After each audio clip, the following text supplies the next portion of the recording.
अवधूत चिंतन श्री गुरुदेव दत्त श्री स्वामी समर्थ. घरामध्ये गणपती बाप्पा बसवल्यानंतर हे सोपे उपाय नक्की करा, ज्याने घरामध्ये सुख शांती येईल. 1. दीपक लावा. घराच्या ईशान्य दिशेला दीपक लावल्याने घरात सकारात्मक ऊर्जा निर्माण होते, नकारात्मक शक्ती दूर होतात आणि माता लक्ष्मीची कृपा मिळून धनवृद्धी होते. मोदक अर्पण करा.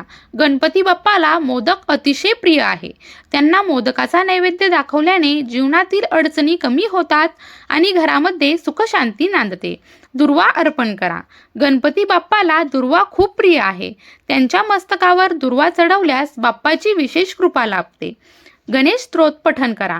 मनापासून गणेश स्तोत्राचे पठण केल्यास आर्थिक स्थितीमध्ये सुधारणा होते आणि धनलाभाचे योग जुळतात.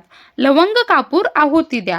कुटुंबावर वाईट नजरेचा प्रभाव पडू नये यासाठी संकष्टी चतुर्थीच्या दिवशी बाप्पाच्या समोर 2 कापूर आणि 6 लवंगा टाकून आहुती द्या.